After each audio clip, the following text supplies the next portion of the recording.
existe quem não bata no microfone, né? Isso é horrível, né? Boa noite a todas e a todos.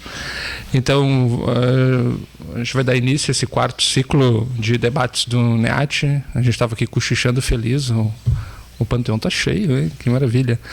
Mas eu também preciso só falar rapidinho o que é o ciclo e tem uma outra motivação também que fez esse ciclo aparecer nesse semestre. Tá? Hoje é o último dia da disciplina de seminário livre de antropologia social, e esse semestre a gente trabalhou o tema de antropologia da cibercultura. E então por isso que a gente teve outras atividades do ciclo que tinham a ver também com hackerativismo, teve a ver com métodos e técnicas de pesquisa em cibercultura, e teve também a última, que foi sobre as relações com pombos, humanos e rastros. Tudo isso faz parte não só da disciplina, mas faz parte também do escopo das pesquisas do núcleo que se chama NEAT, por isso o ciclo do NEAT. O NEAT é um núcleo novo, é um núcleo mais recente criado no programa de pós-graduação, Antropologia Social, e é o núcleo de estudos animais, ambientes e tecnologias, congrega grande parte dos trabalhos que já vinham acontecendo no Espelho Animal e também no GENTE, que é o grupo de estudos multiespécie, microbiopolítica, tecnosocialidade. Então essas coisas acabaram coincidindo nesse semestre e a gente acabou marcando algumas das atividades desse ciclo à noite, né, coincidindo com esses seminários sobre antropologia da cibercultura. E como hoje está acontecendo no encerramento da disciplina, cabe uma nota de que a ênfase ao longo de todo o curso foi justamente essa, de que cibercultura, primeiro, não se resume aos computadores, especialmente não se resume à internet, e especialmente não se resume a redes sociais ou qualquer coisa nesse sentido. Mas o que a gente tentou explorar ao longo dos encontros desse semestre foi justamente uma ideia que a gente pode generalizar em termos de uma molecularização da vida, ou seja, um movimento especialmente a partir dos anos 70, especialmente a partir dos anos 80, onde tecnologias da vida e tecnologias digitais passam a produzir certos modelos de entendimento de si, da vida, da realidade. Então, uma vida pensada a partir de códigos binários serve tanto para falar de computadores como para falar de genética das nossas vidas. E é um pouco esse o tema do que a gente veio tratando, né? E como é que, enfim, esse digital foi se tornando, como parte do que vai ser a discussão de hoje, parte também de uma infraestrutura, tá? Infraestrutura de entendimento da vida, mas também uma infraestrutura de relações e, quem sabe, num dos casos que a gente vem discutindo bastante, de governar o futuro também.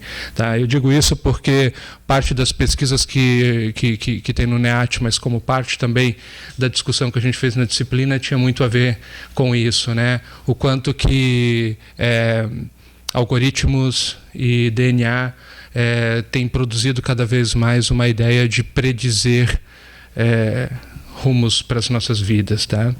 Bom, e hoje a gente tem a felicidade de ter o Vitor. O Vitor gentilmente aceitou o convite ao longo do semestre. Acho que todo mundo conhece o Vitor. O Vitor faz pós-doutorado aqui com a gente no programa de pós-graduação, Antropologia Social. Quase sempre à frente das atividades no Ciências da Vida, né? E fez a graduação, o mestrado e o doutorado aqui, fez um doutorado de sanduíche na Universidade de Pensilvânia, tem pesquisado o uso de genética, os bancos de DNA, a relação dele com predizer crimes, talvez, ou criminosos, ou qualquer coisa neste caminho, né? Já que eu tinha falado das predições, eu não tô querendo colocar coisas na sua fala, mas as nossas conversas fizeram com que a gente percebesse que as pesquisas do Vitor, as pesquisas que aparecem no NEAT, o tema dessa disciplina tem muito a dialogar. Então, a gente fica feliz de tê-lo aqui. E o tema Infraestruturas e Suspeição Digital, Configurações Contemporâneas da Genética Forense no Brasil. O Vitor vai fazer a apresentação. No final, a gente pode conversar à vontade, questões, debate, fica aberto para todos nós. Agradeço a Natália, que está sempre nos filmando, né? E ao IFCH, que quando soube da iniciativa desse ciclo, se dispôs a sempre colocar os equipamentos, deixar registrado. Vocês podem assistir no canal do IFCH e futuramente a gente vai puxar de lá e colocar também numa outra base de dados para a gente deixar registrado todos esses encontros, tá? Então, vamos lá, vamos aproveitar. Obrigado, tá? Bom, boa noite, pessoal. Boa noite a todas e todos. Obrigado, Jean, pelo convite. Quem está muito feliz de ter essa oportunidade de conversar com vocês aqui sou eu, porque há algum tempo eu já queria ter me aproximado do grupo de vocês e especialmente para tentar, por causa dessas afinidades que já... Da leitura, especialmente do trabalho, do Rifiotes, algumas coisas já vinham acontecendo no grupo de alguns estudantes com vocês, mas eu acho que quando a gente sentou para conversar pela primeira vez e encontrou no tema não só da genética e da molecularização, mas no tema da infraestrutura como um interesse comum e que a gente está tentando explorar e ver o que é isso, ver até onde isso leva ou não. A partir das nossas pesquisas, eu sempre tive essa vontade de me aproximar e conversar um pouco mais próximo contigo e com todos os estudantes que estão em torno do grupo de pesquisa de vocês. Então, hoje é finalmente essa oportunidade, e o Jean me convidou para uma aula da graduação, de conversar com os estudantes. E conversando com a Sara e com a Elisa, aos poucos foi se tornando um pouco mais tenso, porque, era uma palestra ou não era uma palestra, mas enfim. Então, na dúvida, eu preparei alguma coisa que eu possa apresentar, dar alguns elementos da pesquisa que eu realizei no doutorado, mas que na esperança que se desmonte tudo e que a gente possa conversar e vocês me interromperem, por favor, a qualquer momento e qualquer comentário ou dúvida. Mas enfim, hoje de manhã eu estava numa banca de qualificação onde ia ser super dialogado, um ambiente de conversa sobre o trabalho, não sei o quê, e vai monólogo, que começa a falar e pega uma linha e vai. Então, por favor, me interrompam por qualquer coisinha que seja. Tá? Bom, eu acho que o título, só rapidinho, antes de eu passar por alguns elementos da pesquisa, o título diz respeito à correlação entre a literatura de infraestruturas e pensar infraestruturas etnograficamente, a suspeição digital, que são os dois das diversas possibilidades de conexão com o grupo de vocês, mas especialmente a suspeição digital é uma questão que eu tenho tentado pensar aos poucos, a partir da pesquisa sobre bancos de DNA em lugares, em países periféricos, que não são, porque toda a literatura em torno do uso da genética forense, dos usos dos bancos de DNA tem uma vasta literatura sobre os Estados Unidos, sobre o Banco da Inglaterra, que eu vou mencionar, que é o banco modelo, entre aspas, para os outros países.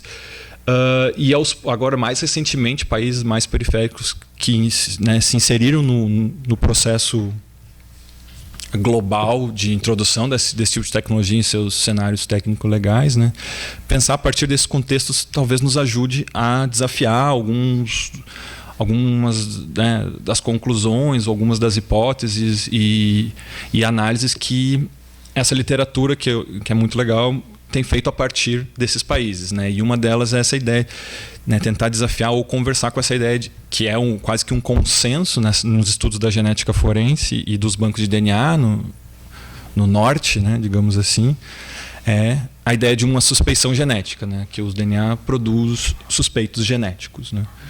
E um pouco que eu quero conversar com vocês ao final da metade e abrir a conversa mesmo, porque eu não sei como resolver o quanto um argumento em torno de que talvez essa suspeição não seja tão genética como, né, no caso do Brasil. Eu vou tentar apresentar alguns elementos, né, por que essa suspeição não seria genética, mas seria uma suspeição digital que tem a ver com a mediação das bases de dados, né, dos computadores nos quais comparam os perfis genéticos, né?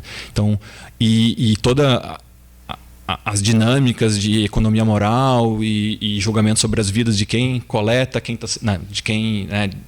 os perfis genéticos de quem estão sendo coletados, né, a forma como isso está sendo coletada, permitiria a gente pensar que a suspeição e as práticas, né, de tornar um sujeito suspeito passam por outras dinâmicas que não só pela genética, mas por infraestruturas, práticas, moralidades e diferenças que vão muito além da genética, né? Mas então, para a gente situar um pouco a...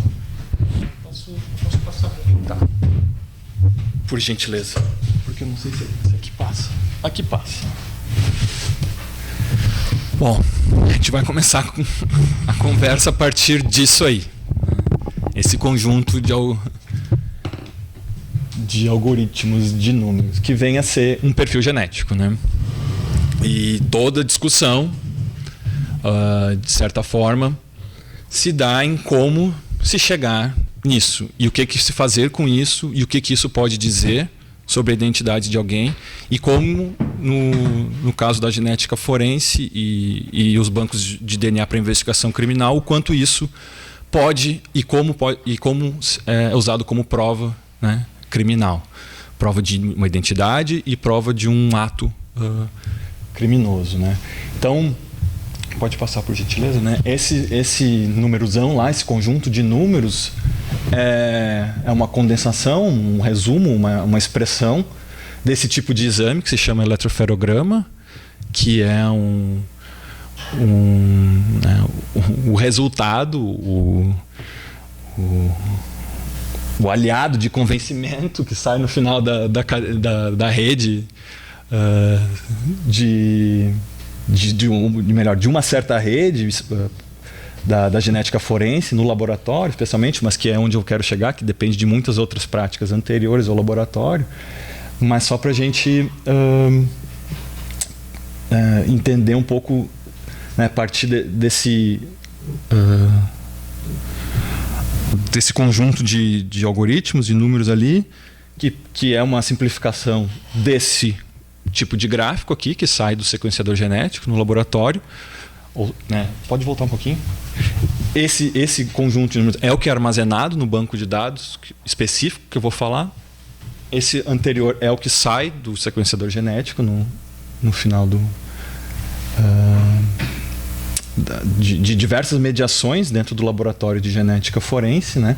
Aqueles são os números que expressam as repetições dos pares de base em cada marcador genético, que tem aqueles nomes com aqueles números, se é que dá para ler aí, mas alguns nomes bastante estranhos, como D2, 15, 11.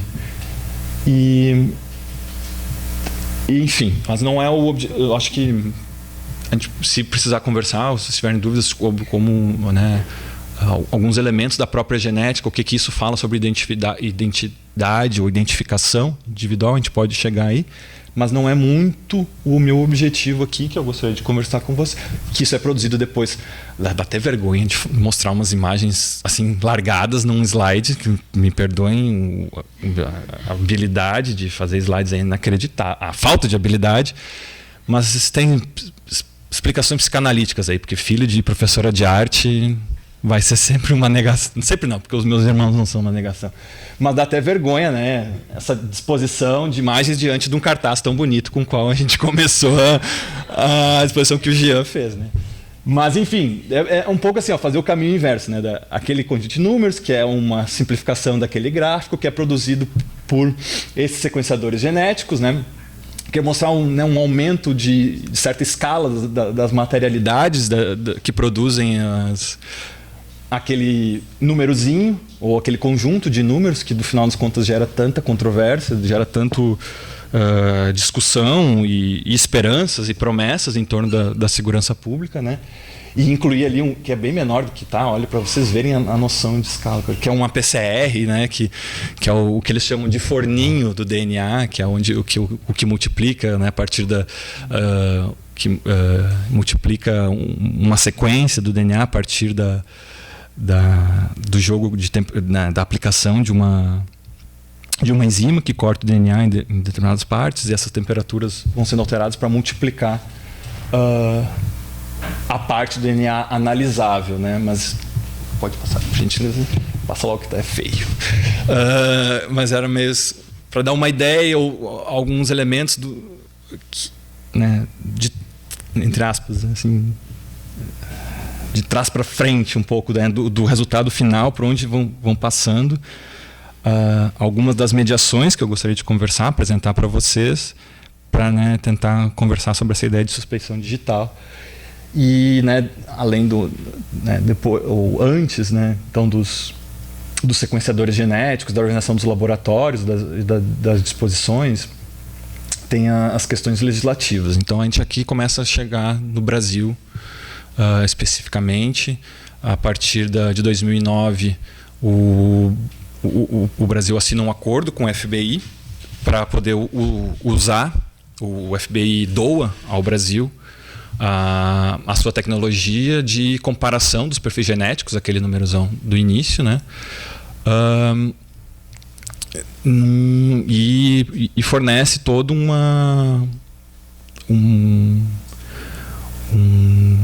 acordo, né? Uma estrutura de treinamento e de acompanhamento e de manutenção e tal, em conexões com empresas privadas e tal, mas que a gente pode conversar isso em outro momento, ou, né, mais para frente, mas que apoiaria o Brasil em seu esforço de introduzir uma rede, né, um conjunto de bancos de dados que alimentariam um banco de dados nacionais, né, que é sempre o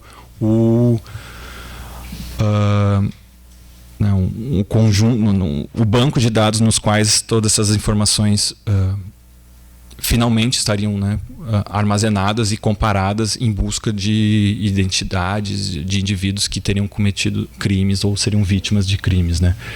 Então, isso né, são duas datas importantes. 2009, a data quando assinam o acordo de colaboração, e 2012 a data que, maio de 2012, quando é aprovada e sancionada a lei que autoriza o uso dos bancos de DNA no Brasil. Mas isso, obviamente, né, é um processo um pouco mais longo, né? Já na década de 90 já existia um laboratório de genética forense em São Paulo, Rio de Janeiro, Rio Grande do Sul, Brasília, e que ao redor, assim, da metade da primeira década dos anos 2000, começa um esforço da Secretaria de Segurança, a Senasp, a Secretaria Nacional de Segurança Pública, de expandir esses laboratórios, né, mesmo antes de concretizar esses acordos. Ou seja, é um processo mais longo de treinamento, de investimentos em concursos, cursos de pós-graduação, formação de especialistas, né, geneticistas. Então, só para não ficar parecendo que que começou em 2009. Não, 2009. 2009 e 2012 são datas, assim, importantes porque condensam né, um conjunto de processos e práticas e negociações que já estavam ocorrendo, às vezes, há, né, mais de décadas. Então, 2009 foi doado o software, o CODES, que é o Combined DNA Index System, né, que é o software onde todos os perfis genéticos são armazenados e são comparados, os perfis genéticos. E então a lei federal aprovada em 2012 começou a tramitar em 2011. Foi um processo bastante ágil né, que comparado com outras leis, a gente tem agora a lei de acesso, não é a lei de acesso à informação, a lei de proteção de dados, que demorou o quê? 15 anos, mais de 15 anos em discussão até ser aprovada. Então, se tu for né, mais ou menos aproximar ou algum tipo de lei que estaria lidando com questões mais ou menos semelhantes, né, tendo em vista que a ideia de privacidade genética é uma coisa que né, emerge nesse contexto dos anos 90, ou a partir de quando se expande, de certa forma se popularizam os testes genéticos, seja de paternidade, seja para fazer bancos para investigação criminal, que começam a surgir no mundo, né, se concretizar em torno de 95. 95 é o Banco Britânico, se não me engano. Parece que o da Holanda, em 94, já tinha uma legislação, já estava começando. O dos Estados Unidos já tinha pesquisa desde os anos 80 e sempre uma expectativa de se criar, né, desenvolver a tecnologia de identificação genética, ou as impressões genéticas, o DNA fingerprint, que era o que o Alec Jeffreys, que foi né, o geneticista britânico, que de certa forma ficou consagrado como o inventor dessa tecnologia, junto com os seus estudantes, em Leicester, como é que se fala o nome da cidade lá na Inglaterra? Leicester, eu acho. E, enfim, já havia, né, desde o início, quando a polícia norte-americana começou a investigar esse tipo de uso dessa tecnologia, já tinha sempre a expectativa de criar um banco de dados, porque na metade dos anos 80 estava se popularizando e a tecnologia mais ou menos estabilizada dos bancos de digitais, WAFs, né? Que agora não lembro exatamente qual é né, o acrônimo, o que ele Automated Forensic, não lembro o que é o WAFs, mas é os bancos de impressões digitais, né, que desde o início do século XX, desde as discussões anteriores até, né, com o Francis Galton, né, que é o pai da eugenia, né, que teve acesso essa é uma história muito curiosa. É um parênteses, mas eu prometo que eu volto para o banco de dados, que é o que importa. Mas como o Francis Galton chega a conhecer as impressões digitais, é porque um administrador britânico mandou para ele, um administrador colonial britânico, né, da Índia, mandou uma carta para ele dizendo que eles tinham desenvolvido uma tecnologia muito promissora, porque como os administradores coloniais britânicos não conseguiam distinguir e identificar a população indiana, porque era todo mundo muito parecido, eles começaram a fazer impressões da palma da mão com uma tinta particular. E aos poucos eles foram notando que não se repetia e que dali eles poderiam identificar precisamente muitos indivíduos, e o Galton extrapolou essa possibilidade para, né, achar, correlacionar esses elementos biológicos a elementos, né, morais, de comportamento, das raças e tal. E ele escreve, o Galton era sobrinho ou era sobrinho do Darwin, ou era primo? Ele tinha um grau de parentesco com o Darwin. E é engraçado que esse administrador britânico escreveu para o Galton na esperança que a carta dele chegasse no Darwin, né? Mas o Darwin meio que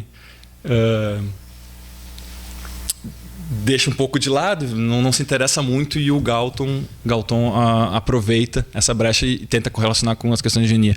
Essa história está descrita no Suspect Identities do Simon Cole, que é um sociólogo, criminólogo norte-americano, e ele conta toda essa história assim, de um jeito muito mais legal e torna um aspecto assim tão aparentemente chato, né, da burocracia estatal e da administração colonial britânica numa história incrível sobre como os esforços de produção de Estado estão junto com produção de ciência e tal. É uma história bem legal.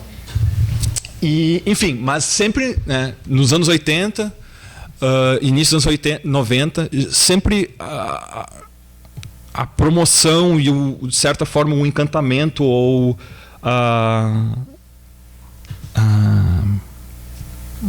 me fugiu a palavra agora, assim, né? Um entusiasmo com os perfis genéticos, a identificação genética, tinha sempre no horizonte produzir um banco de DNA.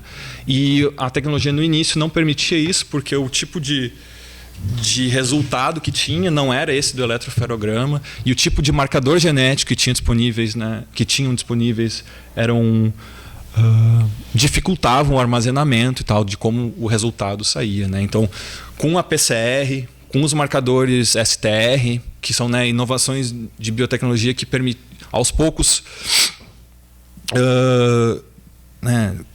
permitiram que o armazenamento em grande escala de perfil genético pudesse ser feito e finalmente pudesse ser feito, né? E responder essa promessa de poder armazenar e comparar os perfis genéticos, assim como se fazia com as impressões digitais, né? E o Brasil entra um pouco nesse processo em 2012, né? Então, essa lei tem 2 pontos principais aqui, né? Que aí eu prometo que eu vou passar mais rápido. Quanto tempo a gente tem? Até 10 para as 10. Não, imagina. Vou mais rápido. Então, tinha 2 pontos da lei, que é estabelecer o critério de inclusão no banco de DNA, que é a partir da obrigatoriedade da coleta para todas as pessoas que cometeram crimes hediondos. Então, todas as pessoas condenadas. É que tá. Se é em trânsito e julgado ou não é outro debate, mas pessoas condenadas por crimes hediondos devem ser obrigatoriamente, o que eles chamam tipadas, né? Que tenham seu DNA coletado pelo swab bucal, não envolve coleta de sangue, não envolve perfurações corporais ou métodos que seriam considerados como invasivos, né? A intimidade corporal, o que é muito legal. Na Inglaterra, sabe dessa história que mudaram? Na Inglaterra, porque a Inglaterra, como é o maior banco de DNA proporcional à população do mundo, eu não botei aqui a porcentagem, mas no total o NGS dos Estados Unidos tem bem mais perfis genéticos do que o banco britânico, né? 18 milhões contra 7 milhões. No entanto, proporcionalmente, isso representava cerca de 10% da população britânica, né? Enquanto o dos Estados Unidos não era tanto. Eu não lembro agora quanto é que é. Mais de 250 milhões, 300 milhões dos Estados Unidos? Não lembro. Mas...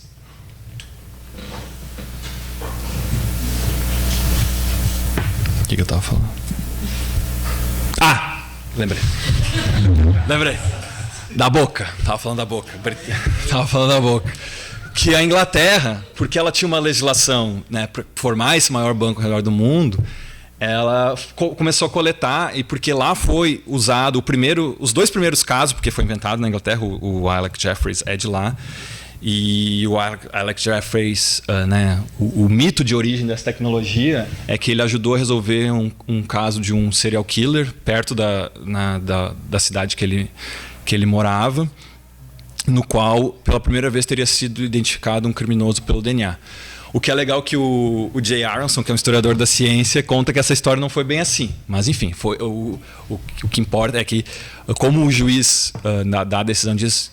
Porque, no final das contas, o criminoso confessou, né? Porque foi a primeira vez que fizeram o que chamam de dragnet, né? Que é essa coleta em massa naquela época ainda era sangue, né? Dos homens da região, porque eram crimes, homicídios que envolviam a violência sexual de meninas, adolescentes. Então, toda uma comoção em cidade pequena e tal. Então, eles fizeram uma varredura de coleta de sangue dos homens da região, e por um detalhe uma pessoa ouve que alguém tinha burlado essa coleta em massa, e que ele meio que se gaba, ele conta como ele enganou a polícia para não participar dessa coleta em massa, e pagou uma outra pessoa para doar o sangue e fazer os exames no seu lugar. E a partir dessa denúncia, dessa pessoa que ouviu isso, a polícia vai atrás, e o DNA meio que bate, porque o DNA que tinha sido retirado das vítimas não combinava com o suspeito anterior, que era um jovem anteriormente internado em instituições psiquiátricas. Ele assume o crime, só que o DNA diz que ele não cometeu os crimes, e aí ninguém consegue entender muito bem como é que isso aconteceu, mas então ele assume um crime que ele não cometeu, e o DNA que exonera ele, apesar da confissão. E no final das contas, o verdadeiro assassino confessa o crime, né, diante da possibilidade de ter o DNA, mas o DNA nunca foi feito em cima dele, e o DNA nunca foi levado aos tribunais, nunca foi desafiado. A prova final e a credibilidade da prova de DNA, no primeiro caso da história, né, das ciências forenses a usar DNA, ele nunca foi desafiado, mas passou, né, como essa ideia de que daria a identificação absoluta e tal. E aí, então, a Inglaterra, desde então, tem um entusiasmo muito grande e as legislações mais flexíveis para os critérios de inclusão de DNA nos seus bancos, né, nos seus bancos de dados. Só que, em algum momento, quando começa, né, a massificar essa coleta, muitos grupos e pessoas e organizações e movimentos sociais e esses grupos em torno do uso das informações genéticas, né, que se organizam tanto por questões de agricultura, mas também por uso do DNA, né, que estão preocupados. Esses tipos de organização Genetics and Society, assim, digamos, organizações da sociedade civil preocupada com o uso da genética por parte do Estado e de empresas de biotecnologia, começam a contestar o uso, a obrigatoriedade da coleta e tal. E aos poucos, para circunscrever o problema de abordar um indivíduo, um cidadão britânico ou cidadã britânica, para coletar o DNA, que não precisavam ser condenados por um crime, né? Era a questão de estar envolvido na polícia, denunciar um crime, separado, ser suspeito, já era o suficiente para ter seu DNA coletado. A legislação britânica estabeleceu que a boca não é mais uma parte íntima do corpo, né? Ou seja, há uma lei que diz que a boca não é uma parte íntima do corpo humano. Então, quando o policial meio que te obriga a coletar um DNA ao ser abordado na investigação, ou no laboratório, ou na polícia, ele não está violando a integridade física, né, dos cidadãs britânicas. Então, essa discussão em torno do critério de inclusão é sempre o primeiro ponto de discussão, mais polêmico e tal, até começarem a ser aceitos e estabilizados nas legislações nacionais. Que começa sempre, né, com o foco nos grandes, né, nos criminosos que geram mais, né, que ofendem mais as sensibilidades e as moralidades em torno do homicídio e da agressão sexual, do estupro, especialmente, né? Então, os critérios começam restritos e, aos poucos, na medida em que essa tecnologia supostamente prova a sua eficiência e seus benefícios para a segurança pública e para a produção de justiça, vão se diminuindo, vão se flexibilizando os critérios para cada vez mais permitir, né, diferentes indivíduos, diferentes pessoas, sujeitos suspeitos de certos crimes e condenados por outros nos bancos de dados. E o outro ponto é que no Brasil, quando isso foi, né, em 2012 foi aprovado e toda a infraestrutura de laboratórios que já estava sendo promovida e incentivada e financiada pela Senasp e por órgãos, né, órgãos de financiamento por governos estaduais também, formou no Brasil a maior rede de bancos de dados integrados, né, fora dos Estados Unidos. Os Estados Unidos tem 54, se eu não me engano, bancos de dados, e o Brasil tem atualmente 20. Agora eu não lembro exatamente quanto tem a Inglaterra para comparar, eu deveria ter colocado, mas eu acho que são 3.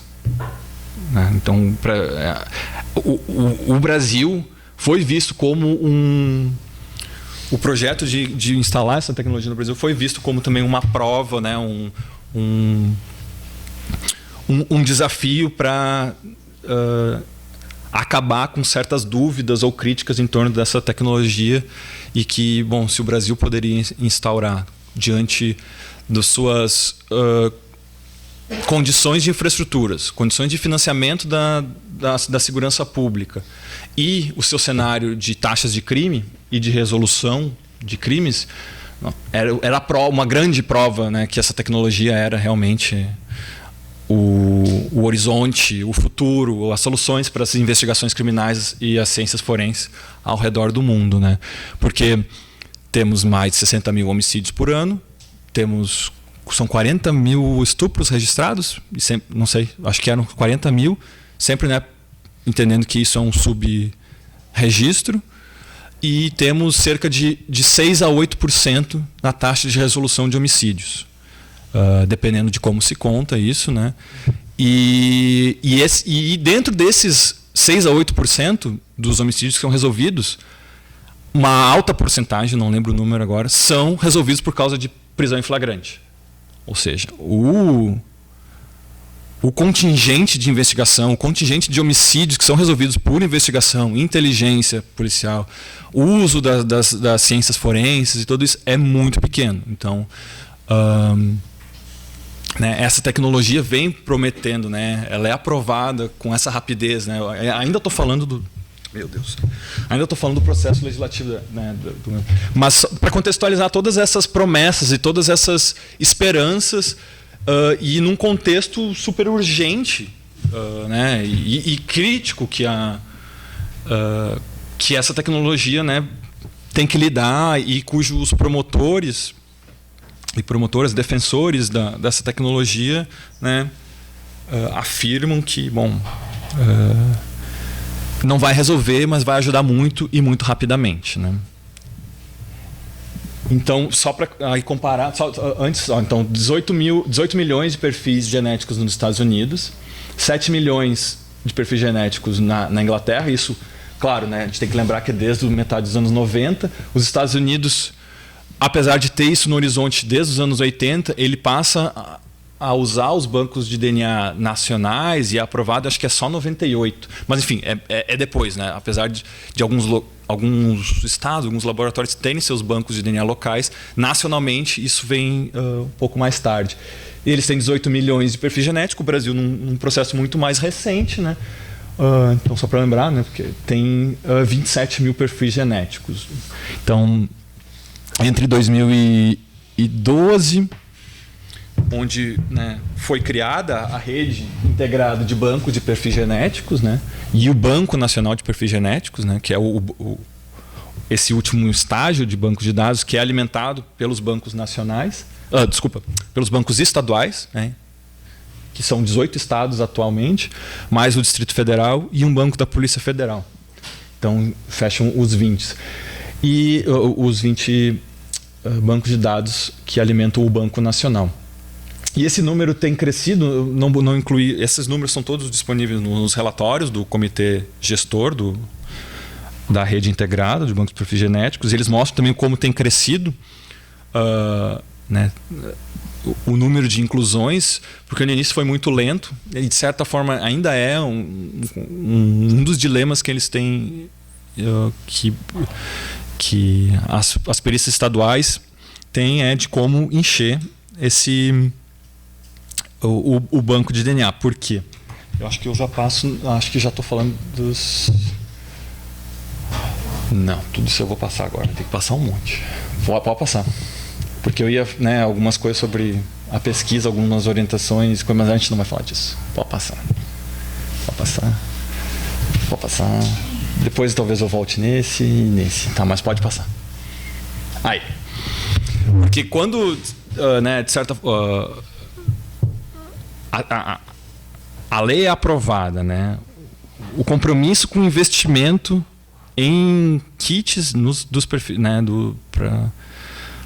o kits que tem os reagentes, né, para fazer o exame e produzir o perfil genético, o investimento no treinamento de policiais e peritos e peritas, e investimento no laboratório, quando isso, né, a Senasp se compromete e começa a investir nisso. E a lei é aprovada, né? Inclusive tem uma colega minha que... uma amiga e colega que estuda também o mesmo tema lá da UERJ, na dissertação dela, a Luísa Lousada, na dissertação que ela fez na UF ainda, agora ela está na UERJ, no IMS. Mas ela analisa muito mais as relações comerciais, os lobbies, os investimentos, o quanto isso foi envolvido no processo legislativo, né, e quanto isso, né, de certa forma, moldou o que a gente tem de regulação hoje. Ela sempre cita uma frase de um lobista da Life Technologies, que é uma das principais empresas de biotecnologia, aliás, uma das duas que fornecem os kits e vendem os equipamentos de laboratório, que o Brasil teve que montar toda essa infraestrutura, né? E sem contar que tem uma população carcerária a terceira maior do mundo, e apesar de ser a terceira maior do mundo, se eu não me engano, me corrija se eu estiver errado, é a que cresce mais rapidamente, né? Então, ou seja, né, um mercado, a Luísa analisa esse aspecto envolvido na produção da legislação, e ela sempre menciona uma frase de um lobista que é: aprova a lei que o dinheiro vem. Né? Então, e esse compromisso com os investimentos na infraestrutura dos laboratórios, né, foi feito antes da aprovação da lei. No entanto, quando a lei é aprovada e chega o momento de começar as coletas e usar esse banco, bom, agora temos que cumprir as promessas que justificaram essa legislação e esse processo legislativo muito rápido, no qual muitas associações de juristas, como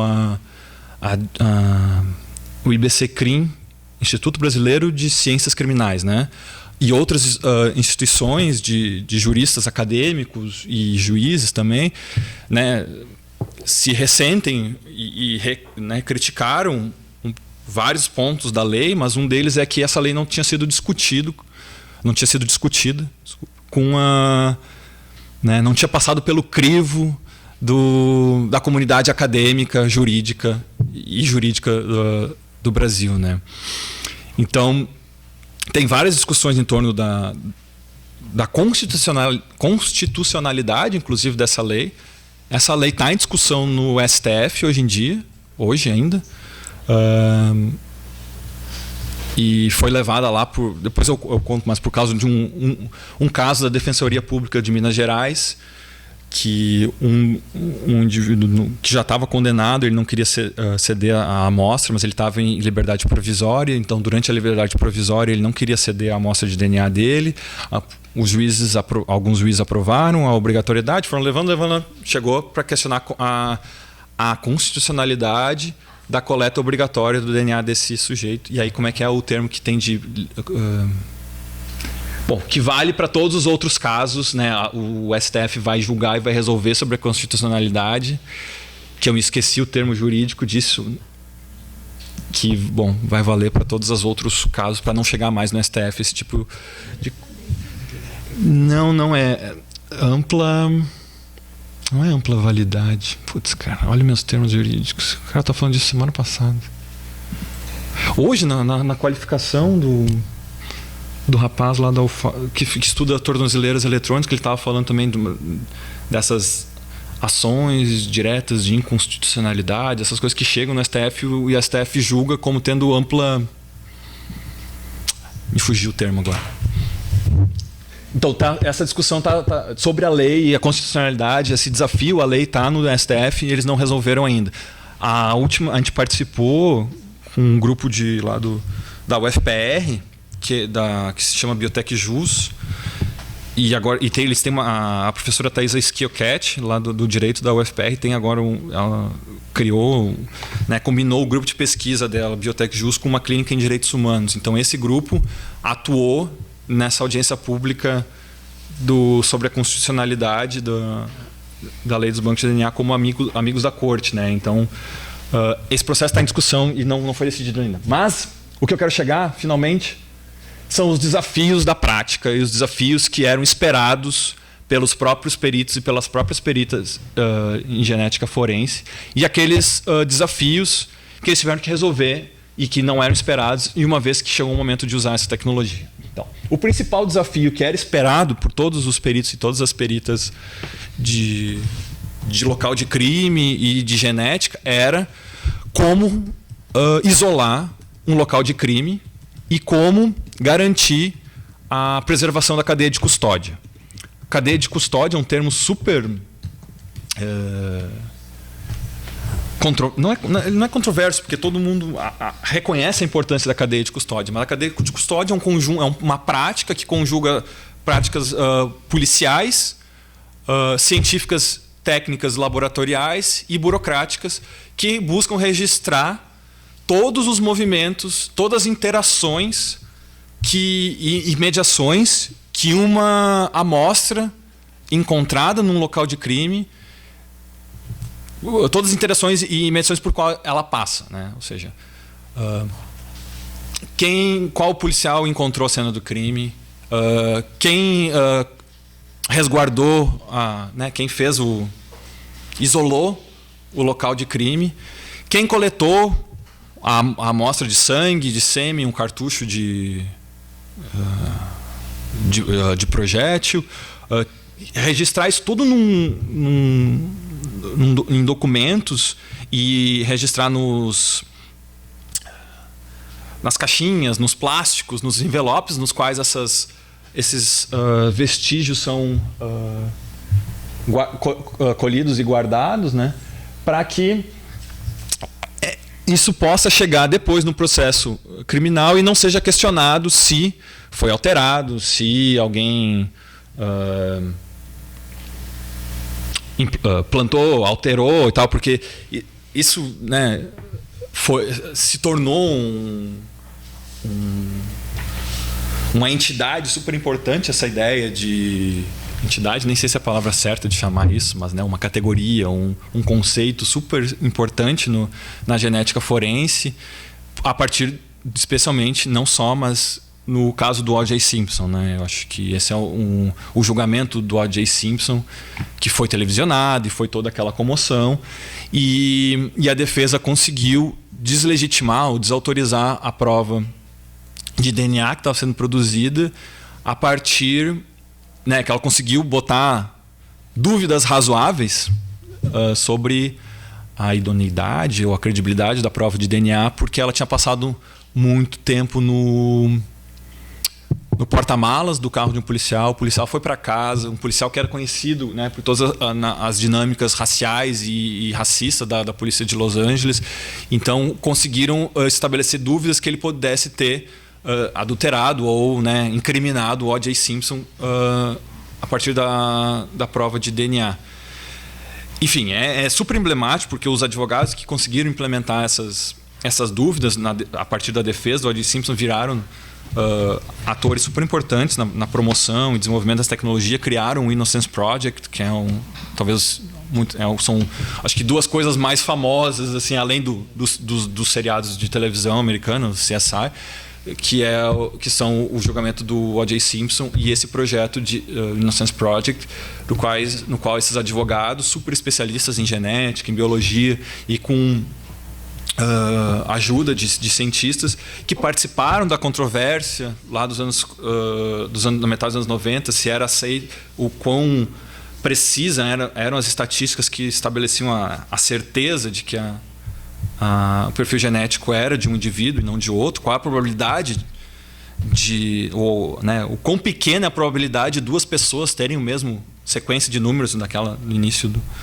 dos slides.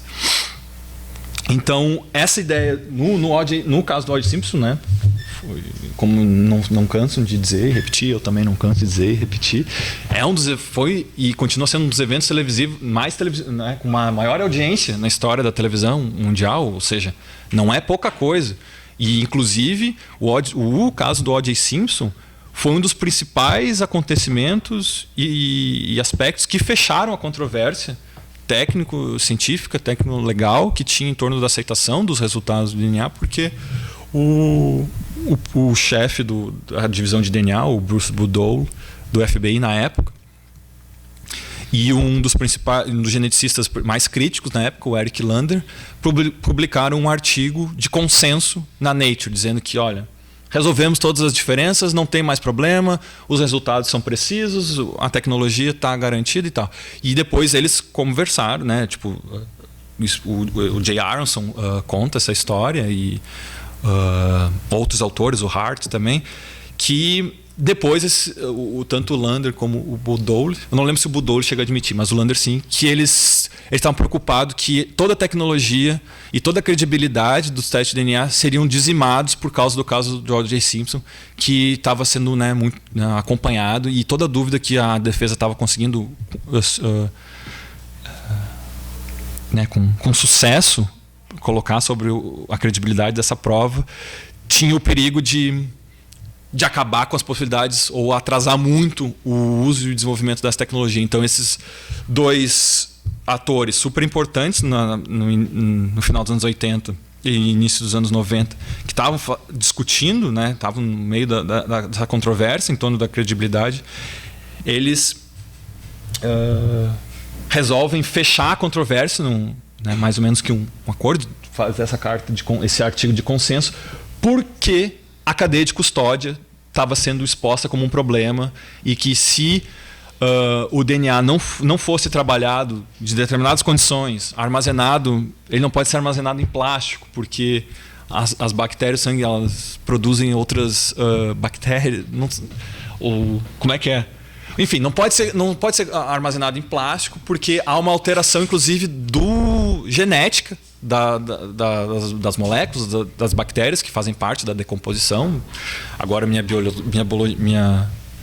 biologia agora me abandonou, porque eu não lembro exatamente quais são, né, os elementos que são alterados quando uma amostra de sangue fica num saco plástico. Mas que, enfim, existia essa possibilidade. Então tem que ser armazenado em saco de papel. Então todas essas coisas começaram a ser super importantes para estabelecer a credibilidade final de uma prova de DNA, né? E então os peritos e peritas brasileiros estavam muito bem informados e são especialistas, né, de alta qualidade, formação. A grande maioria deles tem mestrado e doutorado. Se a gente for comparar com outros setores da polícia, né, e da segurança pública no Brasil, isso é um aspecto a ser destacado, e são realmente especialistas e profissionais que não devem a nada às formações de outros países, né, que a gente usa sempre como comparação e como modelo. Os peritos e as peritas brasileiras são realmente excelentes em seus conhecimentos, suas práticas, em seus aspectos técnicos e de formação, né? Então eles estavam sabendo do que eles iam enfrentar, e aí esse perito criminal federal, que eu chamo de Gustavo na tese, que eu entrevistei aqui em Porto Alegre lá em 2014, ele meio que condensa, né, essa fala, meio que fala desse, né, essa citação dele fala desses dilemas que eles já enfrentavam, né? Nós temos um grande problema sério. Nós temos um problema sério, a valorização da prova. Vou dizer para vocês, porque eu estava com uns colegas portugueses fazendo essas entrevistas. A primeira coisa que eles fazem quando teve um tiroteio com eles, os policiais, quando teve um tiroteio com ferido ou com morto no local, eles chegam e isolam. Até tem um treinamento certinho para fazer o isolamento, que muitas vezes se restringe a uma área muito pequena e que não atende todo aquele local de crime. Mas a primeira coisa que eles fazem é o quê? Tinha um monte de munição espalhada e fiquei com medo de perder, então coletei para ti e te entrega um bolinho na mão. E isso, para um perito criminal que está preocupado com todas as relações e tudo que acontece na cena do crime a partir do isolamento dela, isso é uma tragédia. Isso inviabiliza o trabalho delas e deles, né? Porque, como é que eles, a partir dali, vão garantir que os objetos e as evidências estavam nos seus lugares originais, né? A partir da delimitação, e que eles não podem garantir as versões, né, eles não têm como, né, garantir as versões do que ocorreu, das dinâmicas da cena de crime, como eles chamam, né? Porque Se está fora do lugar, isso... Então eles sabiam que isso ia ser um grande problema. Porque, bom, polícia no Brasil é problema para todo mundo, até para policial, né? Ou pelo menos é o bode expiatório para todo mundo. Né? Quer dizer, para todo mundo não, para muita gente. Mas, no entanto, né, nessa época, os peritos e as peritas ainda... Como eles já esperavam esse desafio e esse problema, eles estavam se antecipando e já existia programas de formação, de atualização, de treinamento dos policiais para fazer, para conduzir as atividades, a prática ali adequadas. Criaram POPs, né, os procedimentos operacionais padrões, não só para os laboratórios, mas também para local de crime, que é onde a coisa começa. Então, pode passar, por gentileza. Já estou quase chegando no... Então, os peritos e as peritas brasileiras tinham muito claro para eles e para elas, né? E nos contavam isso e contavam para a gente quando estavam falando das suas práticas, né? Para a gente no projeto de pesquisa que teve aqui com a Helena Machado, entre a Cláudia e a Helena Machado e a equipe dela.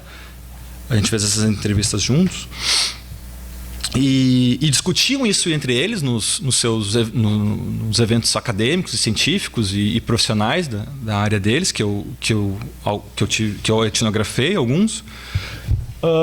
Então eles tinham muito claro isso, que de certa forma os estudos de ciência e tecnologia e sociologia, antropologia da ciência afirmam. Então essa citação é da Ahmad M. Shark, um texto sobre circulação bastante recente, que é onde eu vou chegar agora.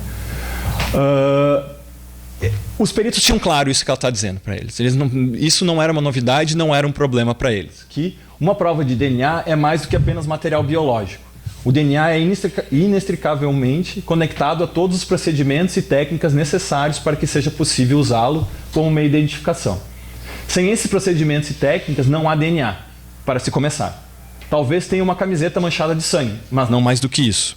Então, né, o que a Michal está condensando nessa citação, e que já é um consenso, de certa forma, nos estudos sociais da ciência e tecnologia que se debruçam sobre a genética forense, que uma prova de DNA, que um perfil genético de DNA, que chega com credibilidade num processo criminal, na corte, né, no tribunal, ele só vai ter credibilidade se ele responder e passar por uma série de mediações muito específicas, muito controladas, com muita dificuldade, que é desde o registro de quem isolou a cena, quem coletou a manchinha de sangue, no caso da camiseta, ou quem coletou a camiseta, para que laboratório, que perito, de que policial, para que perito ou perita, para que laboratório, quais os procedimentos que foram desempenhados no laboratório, tudo isso, né, condensado num laudo que vai ser usado, e aí com credibilidade ou não. Então, qualquer elemento, qualquer prática que tiver criando certa interferência, ruído, né, ou fricção com esse caminho ideal da cadeia de custódia, tende a deslegitimar né, ser possível de colocar dúvidas sobre aquela certeza que se imagina que um teste de DNA dá, e que obviamente, né, quer dizer, obviamente não, mas que é uma tecnologia que apresenta graus de precisão de identificação individual muito grandes, quando respeitada todas as condições que se quer, né, que se precisa para fazer isso. Mas, enfim, os peritos tinham muito claro isso. No entanto, né, e esperavam que em pouco tempo, num certo período de tempo, as polícias brasileiras que respondem aos crimes e lidam com as cenas de crime estariam adequadamente formadas e bem qualificadas e atualizadas no que fazer nisso. E os peritos e as peritas dizem, não, existem policiais, existem forças policiais, certas delegacias, certas cidades onde as coisas tendem a funcionar melhor do que em outros lugares, mas a dificuldade e esse desafio, ou o problema de valorização da prova, como aquele perito chama, era, né, uma grande proporção e recorrente ao redor do país. No entanto, outros dois outras 3 questões não foram, né, tão discutidas ou previstas e acabavam gerando dilemas na prática do uso dessa tecnologia, uma vez que começou a se usar ela, né? E começou-se a perceber que, olha, o banco não está sendo preenchido, o banco continua vazio, a gente não está conseguindo chegar nesses perfis genéticos. A gente não tem nem perfil dos locais de crime e nem dos sujeitos condenados. Tem alguma coisa aí que está acontecendo que não está dando certo. Ou a gente não preveu, ou a gente não levou em conta na hora de fazer a lei, ou desenhar essa, né, a tecnologia do banco de DNA ou a infraestrutura, que é onde eu quero chegar, que faz circular esses materiais biológicos até chegar numa prova, circular por mediações bem específicas e numa infraestrutura da genética forense que faz chegar depois no tribunal e no processo criminal com credibilidade, né? Uma é a distribuição geográfica. Os setores de genética forense e os institutos de perícia, na maior parte dos estados, né? Obviamente não. A gente tem uma mania de falar obviamente, né? Nada, não é óbvio. É claro que os contextos da perícia nos estados é muito diverso, né? Por exemplo, no Rio de Janeiro, os peritos são policiais, ou seja, ingressam na academia de polícia e depois, dentro da própria instituição, de acordo com... Aí não sei exatamente como é que funciona por suas formações, por inclinações, não sei exatamente, ou por uma variedade de razões, acabam sendo alocados e querendo ir trabalhar na perícia criminal. No entanto, em muitos outros lugares, como o caso do Rio Grande do Sul, o Instituto Geral de Perícias, o IGP, é uma instituição da Secretaria de Segurança Pública, junto, né, com as outras polícias, SUSEP e outras instituições e coisas de segurança, né? Então acaba que muitos dos institutos de perícia são concentrados nas capitais.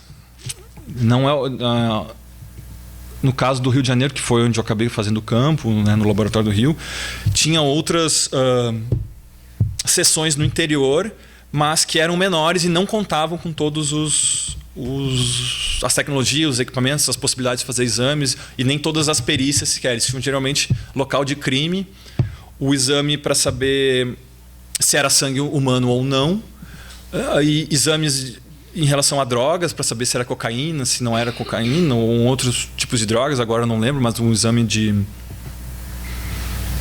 Fugiu o nome agora. Mas, enfim, uma estrutura assim, muito mais limitada do que era possível fazer no Instituto, no caso do Rio, o Carlos Éboli, né, que é o Instituto Geral de Perícia deles. E bom, e aí vocês podem imaginar, porque, né, os limites que tem em preservar uma cena de crime, como responder cenas de crime num estado como Rio de Janeiro, num estado como Rio Grande do Sul, ou em outros diversos, ou todos os estados onde crimes ocorrem no interior. E não há um serviço, ou não, regiões onde não necessariamente tem um serviço né, de perícia de plantão, ou preparado para responder rapidamente essas ocorrências. Então, e os peritos contam dessa. Contém aqui um assassinato no interior. Bom, às vezes a gente nem vai. Aí os caras mandam a faca, porque toda ensanguentada, enrolada no jornal, e chega aqui no IGP. Bom, o que a gente vai fazer com isso? Não tem que fazer nada com isso. Então, sabe? Então a disposição geográfica dos crimes começou a se é uma coisa que eu acho que ele já imaginava, mas enfim, sempre essa expectativa, né, que não foi... achavam que de um jeito iam resolver e não foi contemplado durante o processo de discussão e tal. Agora, os outros 2 dilemas mais importantes, que aí isso eu acho que são coisas que,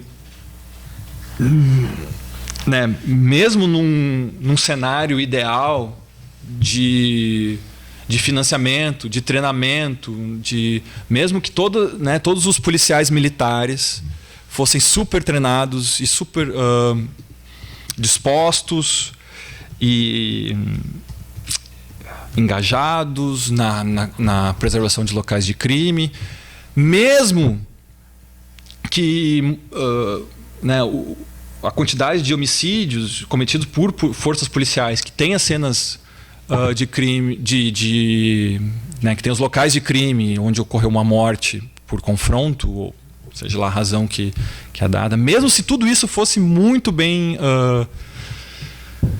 ou idealmente resolvido, treinado, ainda temos uma estrutura de duas polícias que impede que a polícia militar, que é a polícia responsável pelo policiamento ostensivo e geralmente não, é responsável pela primeira resposta, por causa da história do país, o tipo e a relação com a força policial militar no Brasil, ela é proibida de investigar.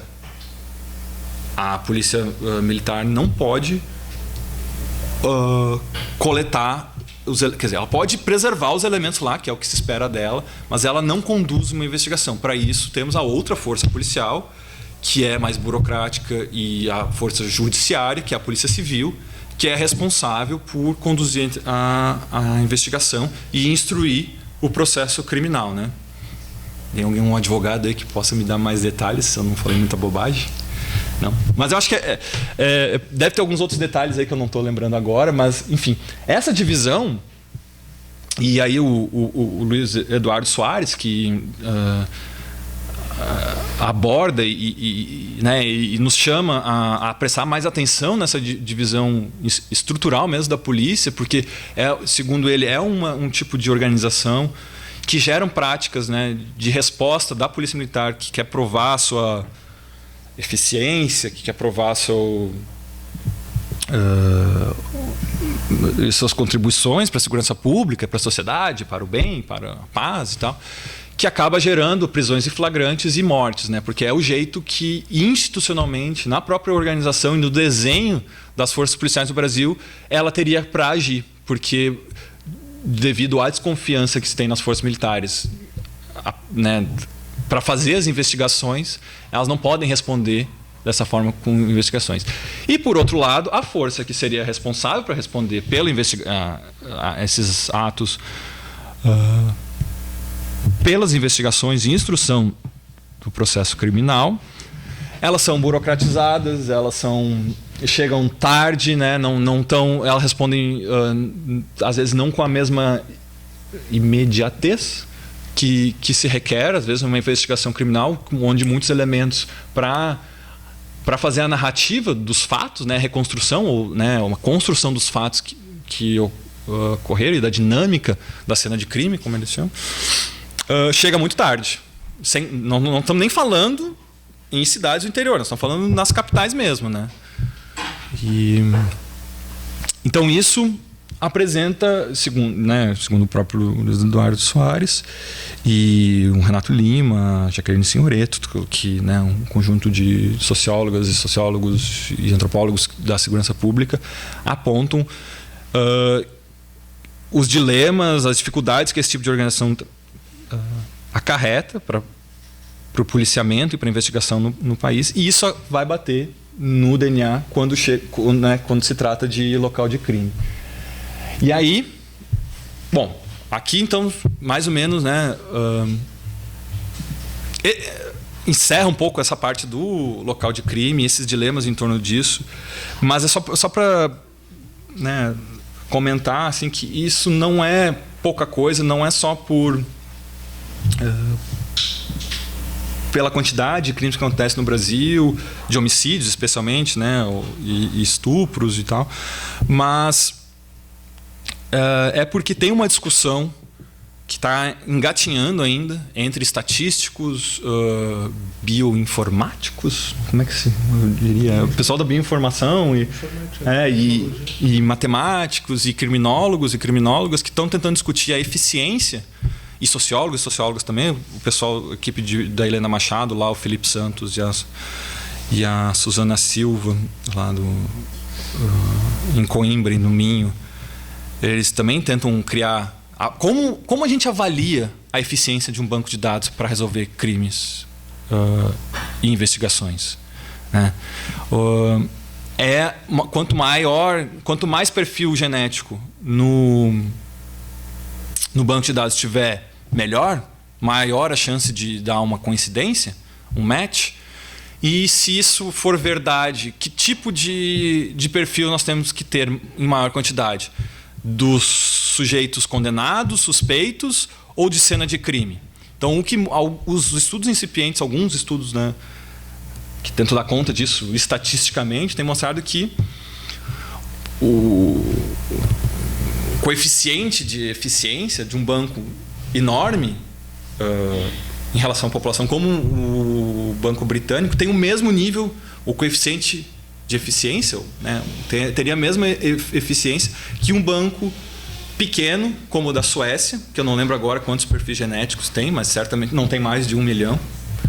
E tem mais perfis de local de crime do que de indivíduos condenados ou suspeitos, né? Então, um pouco o argumento, ou pelo menos a hipótese agora é que talvez quanto mais perfis de local de crime se tenha, né, maior a eficiência desse banco de dados em detectar e ajudar a resolver crimes. Porque tem outra diferença. Detectar crime implica na resolução desse crime?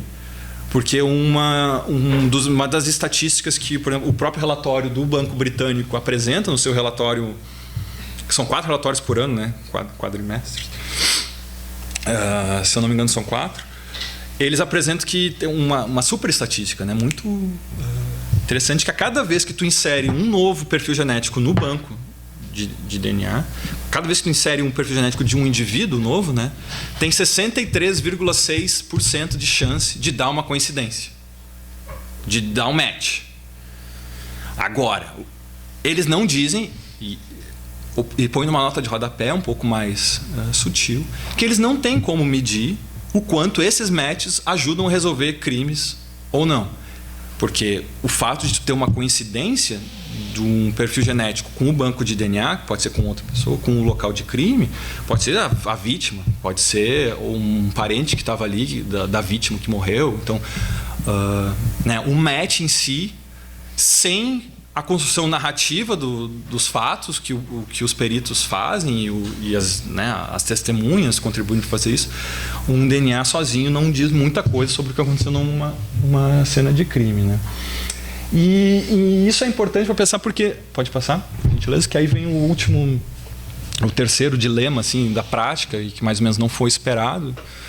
E aqui no Brasil tem sido, acho que, né, mais dramático para as próprias expectativas, apesar do número de perfis genéticos estar aumentando, que é fazer o outro lado da equação, que é coletar de sujeitos condenados por crimes hediondos, como prevê a Lei 12.654. Então, de certa forma, um pouco que a gente vê é que havia, né, essa expectativa que focar nos indivíduos, copiando o modelo americano e britânico, que eu acho que eu não chamei atenção na hora que tinha os números ali, mas tinha muito mais perfis genéticos de indivíduos do que de cena de crime, especialmente no Banco Britânico. Essa diferença é mais gritante ainda.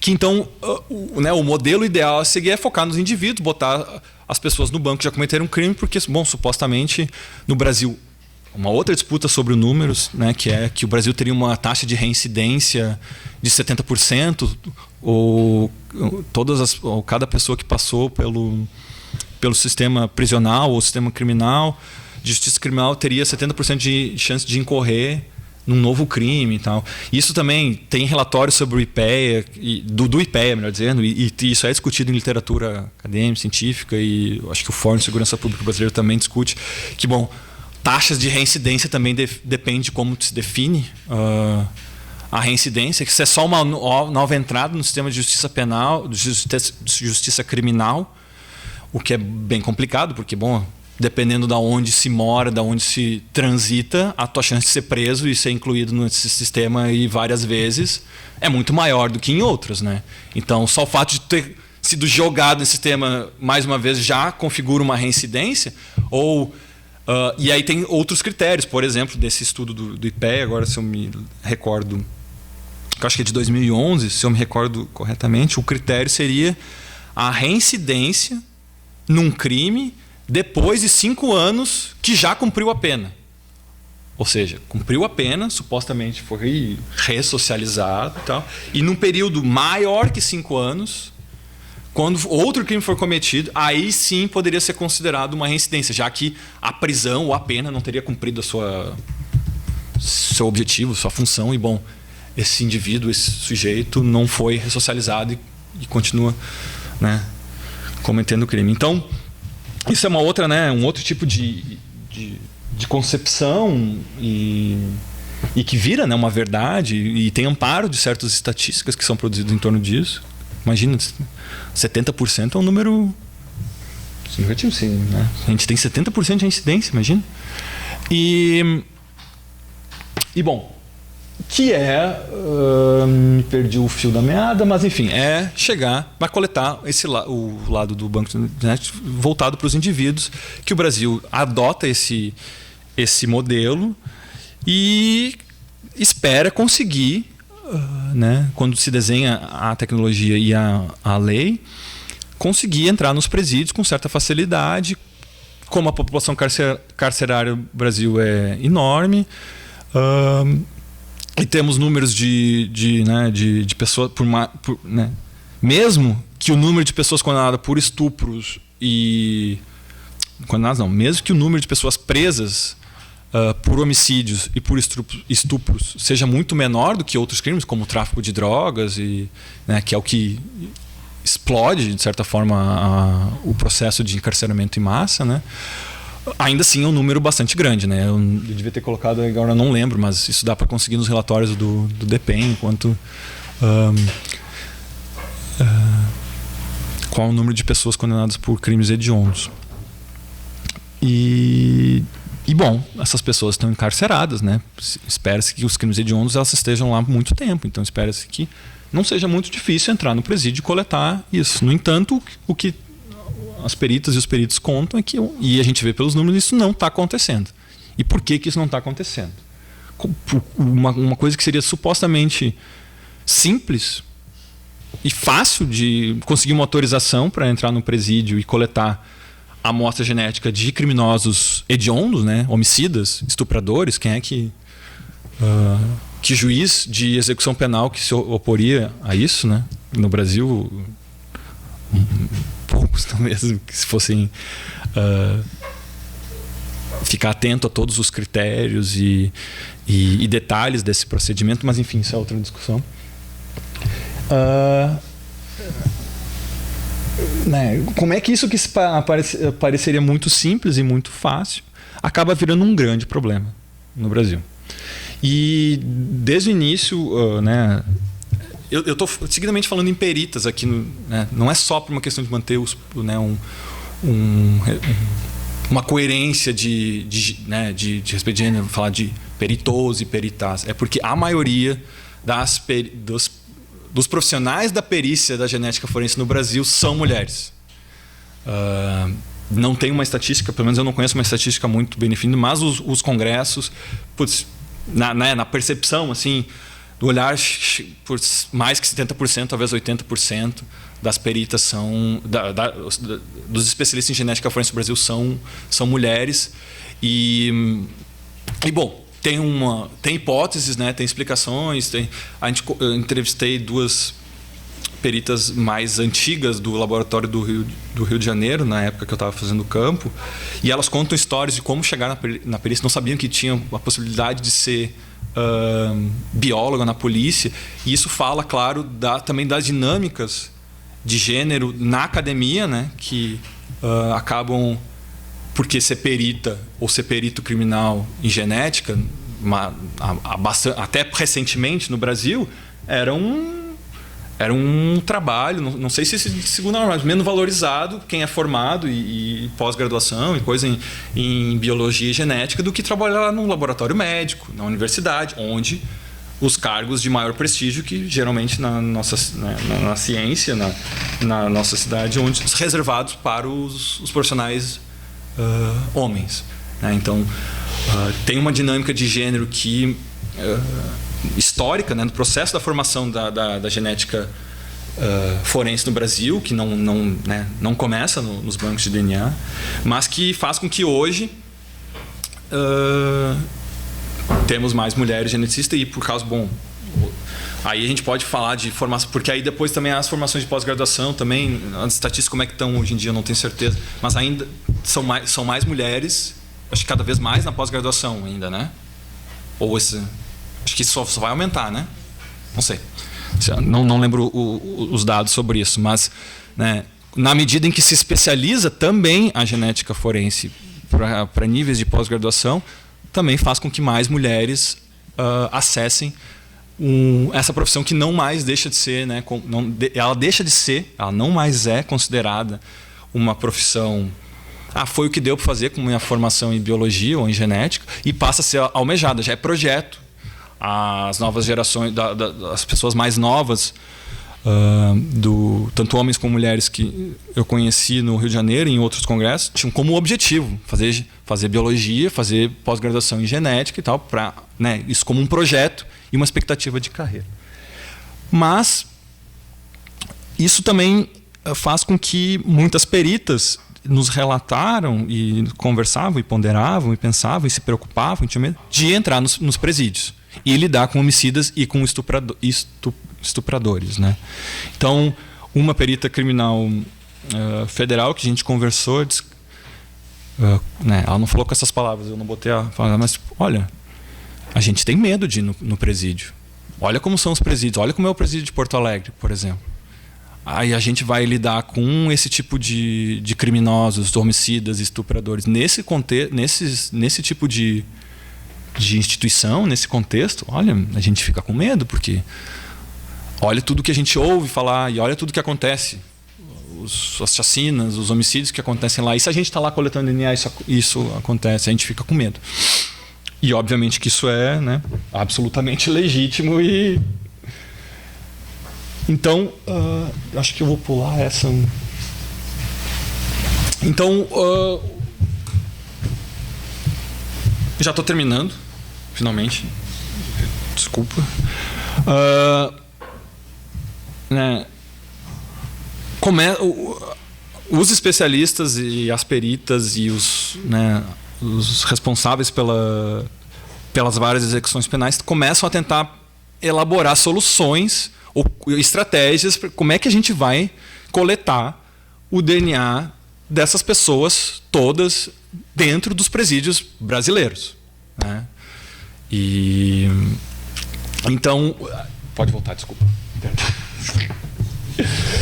Uma das coisas que a gente ouvia, por exemplo, que o perito Rodrigo Garrido, que era o diretor do laboratório no Rio de Janeiro, na época da pesquisa, ele voltou a ser diretor agora, se não me engano, ele comentava pra gente que, né, olha, a gente não sabe como chegar no presídio. Não é nós somos peritos de laboratório, alguns de cena de crime e tal, mas como é que eu vou chegar no presídio? Eu falo com quem? É o diretor? É o juiz da várias execuções penais? Quem é que é o responsável por isso? Claro que, né, ele... levantando essas questões para refletir. Obviamente que ele sabe que ele, além de ser biomédico e geneticista, ele também é professor na Faculdade de Direito lá da UFRJ. Mas, enfim, aí ele, né, contou isso para a gente. Assim, quando ele foi tentar contatar um juiz das várias execuções penais no Rio de Janeiro para tentar combinar como eles fariam, porque vão trazer as pessoas que têm que ser tipadas, que têm que ter o DNA coletado para o laboratório. Mas que tipo de infraestrutura, né, de estrutura, de escolta, de segurança que tem que ter para fazer com que certos indivíduos ou criminosos que sejam de alta que ofereçam periculosidade. Mas nem eu falando, mas não precisa nem ser que ele seja, mas se ele está ligado com organizações criminosas, será que vão tentar resgatar essas pessoas nesses translados? Mas se a gente for até o presídio, como é que vai ser? Enfim. E aí ele disse isso depois que ele tentou conversar com um juiz na várias execuções penais no Rio de Janeiro, né? Isso em 2014. Infelizmente recebi a notícia lá do juiz que isso não tinha nada a ver com ele. Então hoje não sei exatamente como fazer. Acho que eu, como executivo, como poder executivo, Não devo buscar, ficar perguntando, pedindo para que mandem pessoas para serem tipadas. Eu acho que essas pessoas devem ser mandadas para a gente, pela questão da lei, pelo próprio juiz, assim que são condenadas. Aquelas que já estão condenadas, tem que ver como vai fazer. Aquelas que já estão no presídio, né? Isso, claro, depois conversando outras vezes com o perito Garrido, isso depois de certa forma foi resolvido. Eles conseguiram combinar e o juiz, né, foram pressionados, foram conversando com ele, e eu não sei exatamente qual a solução que eles chegaram, mas esse juiz, ele disse que ele voltou atrás, ele não mais simplesmente lavou as mãos sobre isso. E aí pode passar, por gentileza. E aí, então, em outros casos, né, num evento de genética forense, então, as experiências de sucesso de coletas nos presídios, elas eram assim de forma entusiasmada, compartilhada com os colegas, porque bom, a lei, por ser uma lei super geral, né, pouco específica, né, a regulamentação, os aspectos, os detalhes de como conduzir todas essas práticas e todos esses procedimentos, ele não foi incluído na lei. Ele foi, né, a lei foi feita com apenas 5 artigos, né, o que para algumas pessoas do campo do direito e da bioética a gente falou que é uma coisa muito não é uma coisa, né, eu não sei se é usual, mas ela não era uma coisa boa, não era uma boa, entre aspas, lei, porque ela não previa todos esses detalhes né, no texto, e abria um espaço para uma, como é que é o termo? Né? Que espaços infralegislativos, ou seja, instituições especialistas e espaços da administração pública que não seriam incumbidos, né, responsáveis por criar e discutir leis, acabavam tendo o poder de decidir e de, na prática, criar as regulamentações e criar as leis. Que seria o caso um pouco do que o comitê gestor, né, que seria onde essa responsabilidade acabaria recaindo sobre o comitê gestor do banco de DNA, que tem a missão de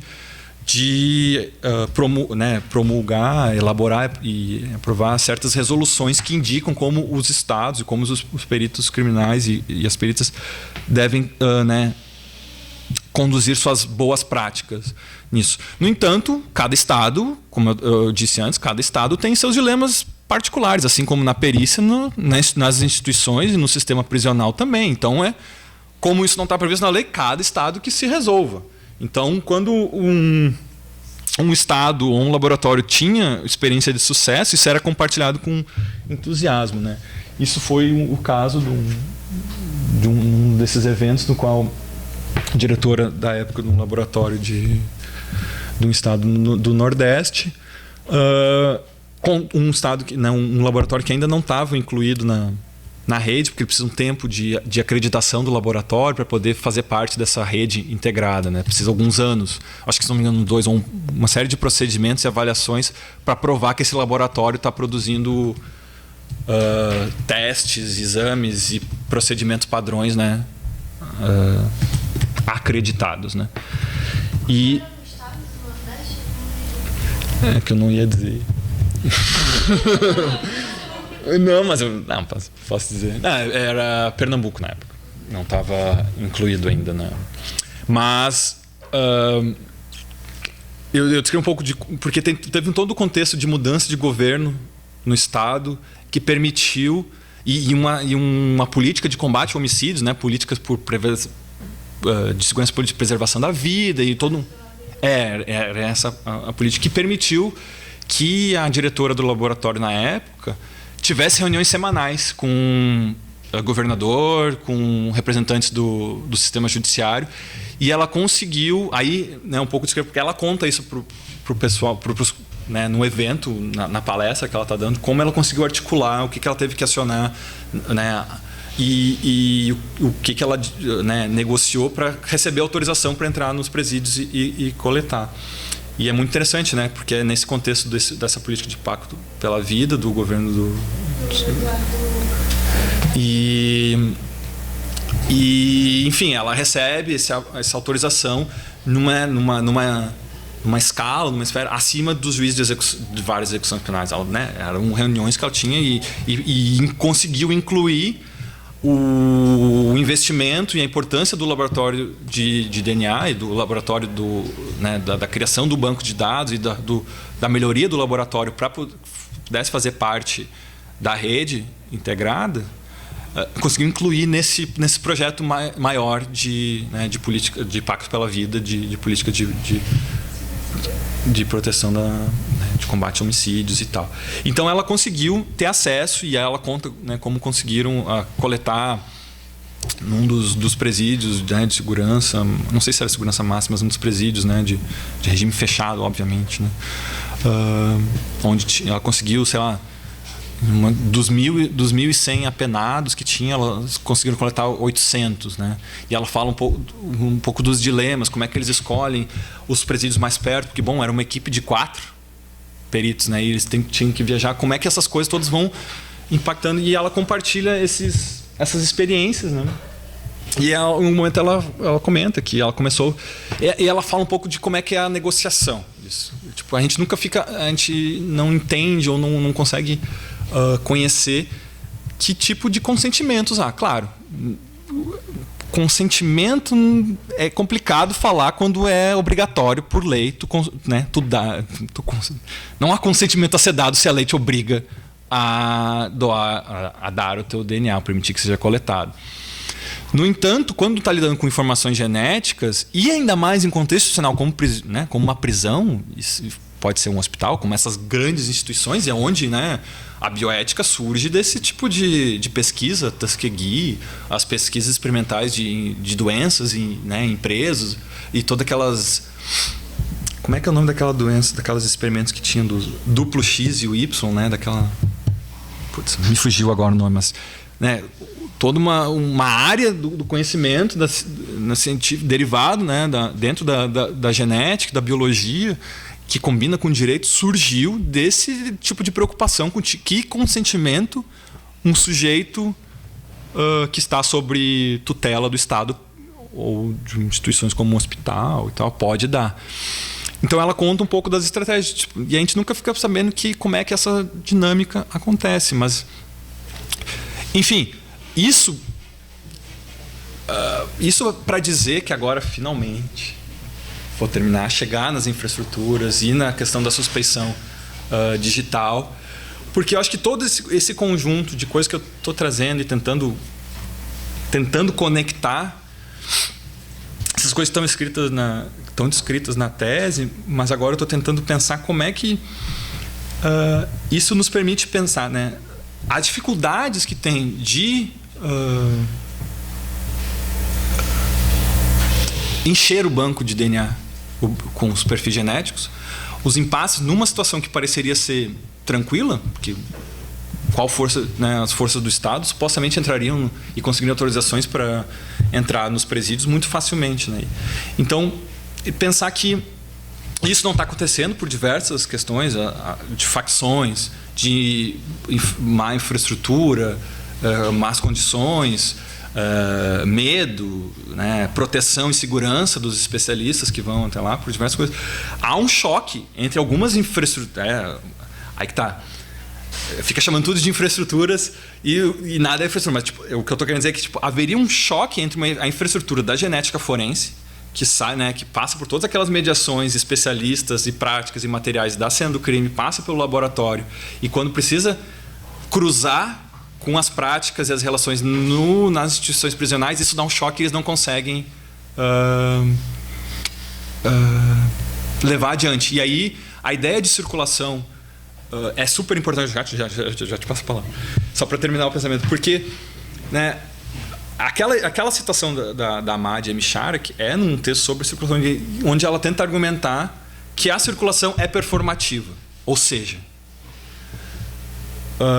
um DNA só vira uma prova de DNA se ele circula da cena do crime até o laboratório, até o processo e o tribunal, respeitando e passando por certas mediações bem específicas, né? Ou seja, então não haveria uma performance ou não emergeria, não sei como, né, nem como falar essas coisas direito ainda, não viria a ser uma prova se não fosse respeitada uma circulação bem específica para chegar até lá.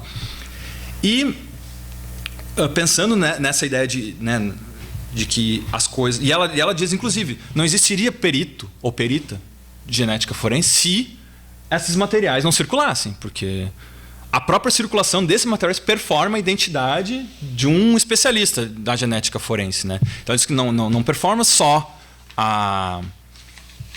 né, a prova e o DNA ali, mas performa a própria autoridade, a própria expertise e a própria identidade do perito. Mas, enfim, e aí, quando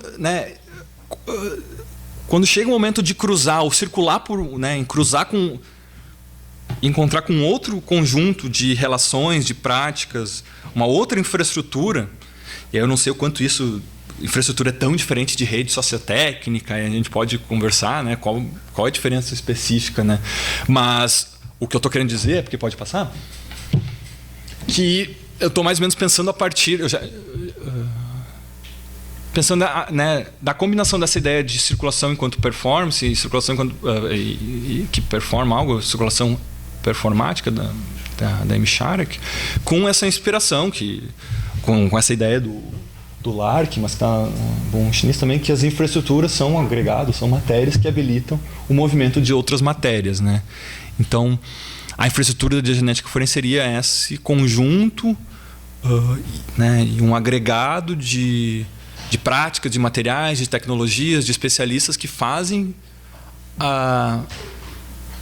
um material, uma materialidade coletada da cena do crime circular por várias mediações até ser transformada, virar uma prova de genética forense. E ao perceber que quando ela não consegue circular em uma outra, né, ou quando ela não consegue fazer certas relações ou certas materialidades, tecnologias, instituições parte da sua infraestrutura de circulação, bom, não tem como fazer um perfil genético, não tem como encher o banco de DNA e aí a coisa se rompe, né? A coisa não segue. E aí depois eu falo da suspeição digital. Desculpa, Lucy. Há certas, né, correlações estatísticas. Olha, para certos crimes, se está no banco de DNA, realmente a ocorrência de crimes baixa e tal. Mas eles também detectaram que quanto mais tinha perfil genético no banco de DNA, tipo, roubo de carro aumentava, tipo, alguma coisa absurda, assim, tipo, que não tinha, né, não fazia sentido. A correlação estatística não fazia sentido no mundo real, na prática e tal. E o que eles disseram? Olha, não podemos... Hã? Porque às vezes o pessoal coloca correlação, mas pensa que correlação e causalidade são a mesma coisa. Exatamente. Então, e eles dizem, olha, como essa correlação, né, é impossível, tu botar mais perfis genéticos no banco de dados e aumentar um determinado tipo de crime, a gente concorda que isso não vai acontecer na realidade. No entanto, isso não permite a gente concluir que o banco de DNA tem a mesma eficiência ou eficácia. Aí tem uma discussão sobre isso, que eu ainda não entendi a diferença eficiência e eficácia, como isso é tratado nesse debate. Mas aí eles colocam uma coisa. Inclusive... Mas agora, para aquela correlação de suposta né, correlação e causalidade, tu falou, né? Digamos que para aquele crime que baixou, para aquela estatística determinado tipo criminal que baixou, digamos que vamos tentar analisar esse dado, vamos tomar ele como verdade. Mas aí, essas pessoas que sabem que seu DNA está no banco de DNA, elas não incorreram no novo crime, não cometeram um ato infracional porque sabem que está no banco de DNA, ou porque encontraram Jesus na prisão, porque a mãe mandou, porque saiu da organização criminal, porque o seu parceiro de crime, sei lá, continua preso, foi morto. Por que é esse saber, ou a consciência que se tem um DNA no banco um perfil genético no banco de DNA é automaticamente, né, correlacionado com esse efeito dissuasor? É isso que convenceu alguém a não cometer um crime, sendo que a gente sabe, né, a literatura, né, criminologia, sociologia dos conflitos, da violência, que os atos criminais não respondem àquela equação economicista lá do... Não o nosso Becker, o Becker da economia lá, da escola de Chicago, que criou essa... esqueci o primeiro nome dele, mas se não me engano é Becker também. que criou o cálculo da janela de oportunidade, né? Se tu tem a oportunidade e a garantia de não punição, aumenta a probabilidade ou a chance de um crime ser cometido ou tu reincidir e tal. E a gente sabe que o comportamento e o que é crime, o que é comportamento criminoso, e essas relações e essa dinâmica, sensibilidade, são muito mais complexos do que essa fórmula pode dar conta, né? Então, enfim, pessoal, desculpa ter falado um monte, mas eu acho que eu queria dar os elementos para a gente tentar pensar que... E eu acho que eu não consigo ainda os elementos suficientes para pensar essa economia moral, porque eu acho que passa mais pelas práticas policiais, pelo sistema de justiça criminal, a prisão, para mostrar que, nesse caso, as avaliações sobre as vidas que estão à disposição do Estado, ou dos corpos que estão à disposição do Estado para serem tipados ou não tipados, né, ela é um pouco diferente aqui e passa por outras dinâmicas, inclusive porque... Ainda não, apesar do projeto o anticrime, projeto de lei anticrime, atual do ministro da Justiça, do Sérgio Moro, já apresentar um critério de expansão, apresentar a expansão do critério de inclusão no banco de DNA, enquanto até agora nós ainda temos só as pessoas que são condenadas por crime hediondos que seriam obrigadas a conceder o seu DNA. Nesse projeto do projeto de lei do anticrime, lá está previsto que todas as pessoas condenadas por crimes dolosos passariam a ser obrigadas a conceder o DNA. E, bom, crime doloso é não denunciar um crime, passar no sinal vermelho, não é crime doloso? A infração, porque não sei se é crime. Mas, enfim, é a intenção. Não é a periculosidade ou o grau de ameaça para a sociedade, é a intenção que conta. Se tu teve a intenção em algum momento de cometer um crime, teu DNA tem que ser coletado. Então isso joga, né, a possibilidade de pessoas, inclusive que não sejam condenadas, né, porque desculpa, eu falei bobagem. Sim, as pessoas têm que ser condenadas, mas condenados que não necessariamente implica numa pena de reclusão. Tu pode ser condenado por um crime doloso e não estar preso. Sabe? E aí, que tipo de outras dinâmicas teria nessa parte de coleta e tal, de acesso aos corpos, disponibilidade. E eu acho que faz sentido pensar no contexto, né, de suspeitos genéticos, no contexto norte-americano, britânico, sim, porque lá nem sempre precisa ser condenado, não precisa nem ser suspeito. Existem critérios mais flexíveis da população, os homens e mulheres de bem, poder serem incluídos no banco de DNA. E aí, por nunca terem sido alvo, né, e não fazerem parte dos grupos de alvos prediletos do sistema de justiça criminal, essas pessoas sim se tornam suspeitas, ou se tornariam suspeitas, apenas por terem o seu DNA no banco de dados. Porque cada vez que o banco de dados é rodado, uma vez, 2 vezes por mês, todos os perfis genéticos que estão armazenados estão como sendo suspeitos para ser comparado com aquela amostra de DNA do sendo crime que ninguém sabe de quem é.